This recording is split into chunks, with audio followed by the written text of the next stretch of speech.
नमस्कार मित्रांनो, सुख म्हणजे नक्की काय असतं या मालिकेच्या आजच्या भागामध्ये काय घडलं हे आपण पाहूयात. नित्या आदिराजला म्हणते की तुला सगळं काही आठवेल, थोडासा डोक्याला ताण दे ना. त्यावर आदिराज डोक्याला हात लावतो आणि म्हणतो की मला काहीही आठवत नाहीये. त्यावर नित्या म्हणते की तू खूप जवळ आलेला आहेस, थोडासा आठवण्याचा प्रयत्न कर. त्यावर आदिराज म्हणतो की मला खरंच काहीच आठवत नाहीये. मला फक्त एवढंच आठवतंय की तुम्ही देवीच्या दिशेने जात होतात आणि मी तुम्हाला थांबवलं. त्यानंतर काय घडलं हे मला खरंच काहीच आठवत नाहीये.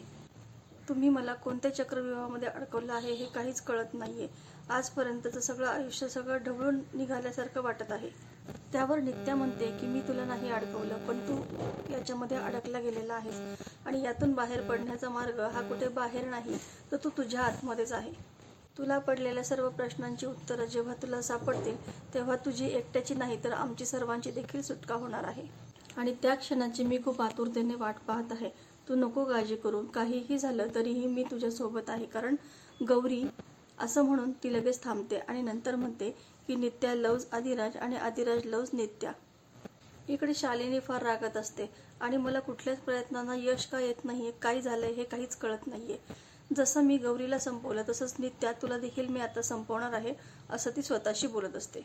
तितक्यात राजमा तिथे येते आणि मालकीनबाईंना विचारते की काय झालं, गोंधळ व्यवस्थित पार पडला का, आणि पडला नाही त्याच्यामुळं तुमची सगळी चिडचिड होत आहे का, तर यावर आता काय करायचं अशी चर्चा चालू असतानाच पाहुणी तिथे येते.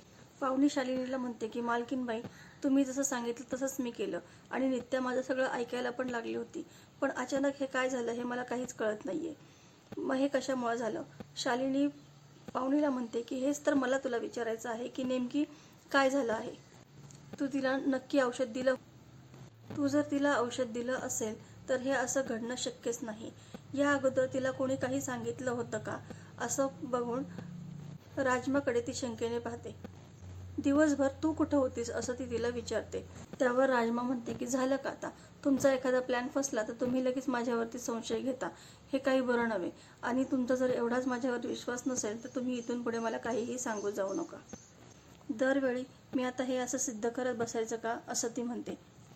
त्यावर पाहुणी राजमावर ओरडते आणि म्हणते गप्प कर तुझं थोबाड. कशावरून तूच घरचा भेदी नसशील. तुझं आणि ते नित्याचं खूप जमत होतं ना, मग अचानक असं तुमच्यामध्ये काय बिनसलं आहे. तुला दिलेलं काम तर तुला मात्र नीट व्यवस्थित करता आलं नाहीये आणि माझ्यावरती संशय घेते. एक काम सांगितलं होतं तुला, तेही तुला नीट करता आलं नाही. बरोबर आहे, घाबरली असशील तू.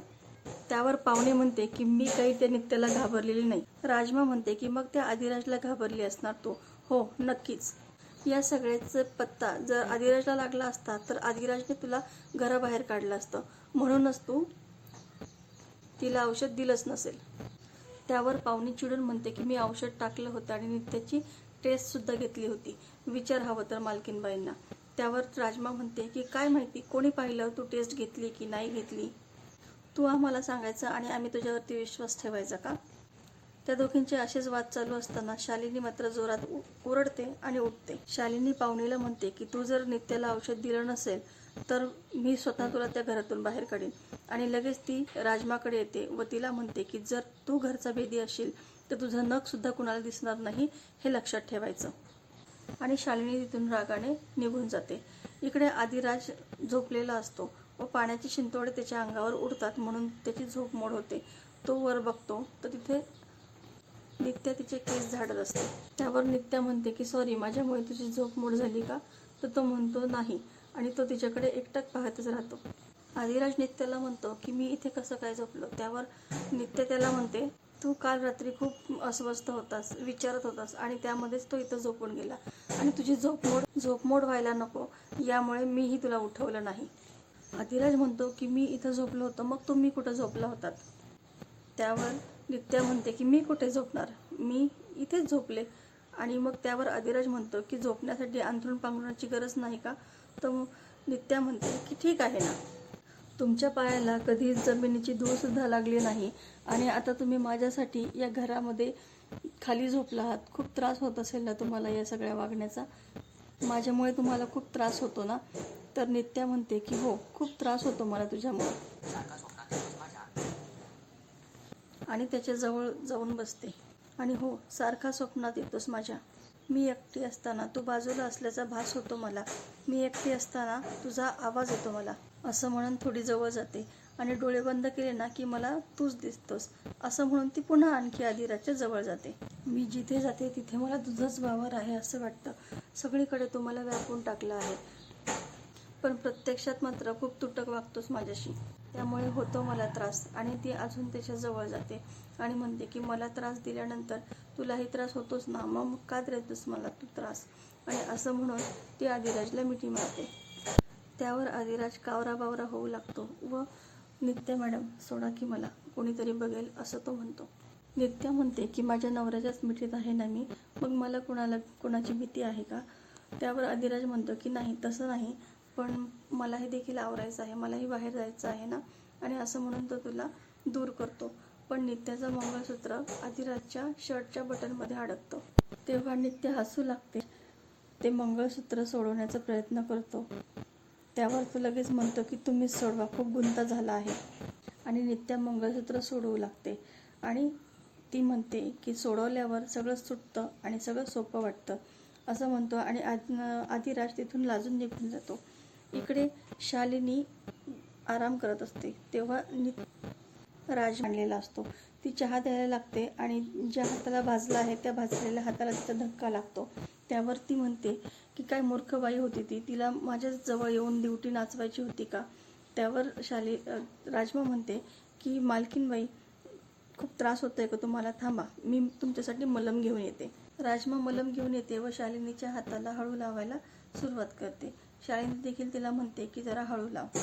राजमा म्हणते की तुम्ही असं काय केलं आहे की जेणेकरून देवीने तुम्हाला अशी शिक्षा दिली आहे.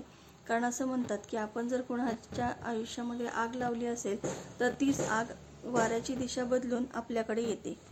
तेव्हा शालिनीला ते क्षण आठवू लागतात आणि त्यावर ती म्हणते की तुझं तत्त्वज्ञान तुझ्याकडेच ठेव. राजमा म्हणते की मला आज खूपच कसं तरी वाटत आहे. आज काय होतं हे कळत नाहीये, खूप अस्वस्थ वाटते. आणि त्यात तुम्ही असं सांगितलं की भाजल्याचं सांगितलं, तेव्हापासून तर अजूनच चैन पडत नाहीये. त्यात मला सकाळी पहाटे स्वप्न पडलं. त्यावर शालिनी उत्सुकतेने विचारते की कसलं स्वप्न. तर ती म्हणते की जाऊ देत ना मालकीनबाई. त्यावर शालिनी तिला सांगण्याचा आग्रह करते आणि राजमा तिला पहाटे पडलेलं तिचं स्वप्न सांगते.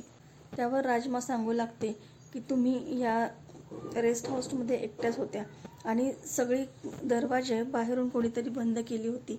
तुम्ही खुळ्यासारख्या एका रूममधून दुसऱ्या रूममध्ये नुसते पळत होत्या आणि तितक्यात बाहेरून कोणीतरी रेस्ट हाऊसला आग लावून दिली होती. तुम्ही आतमध्ये अडकल्या होत्या. आणि हे सगळं ऐकून शालिनी म्हणते की बस बस, जा तुझं काम कर, अशी फालतू स्वप्न बघू नको, निघ इथून. आणि तिला तिथून जायला सांगते. त्यानंतर शालिनी स्वतःशी म्हणते की शालिनीचं असं मरण शक्यच नाही. नित्याला जोडणारा एक शेवटचा धागा होता माई, तोही मी तोडून टाकला आहे. आता तिला कोण मदत करणार आहे. आता तिला कोणीच नाही. आता ती आहे आणि मी आहे.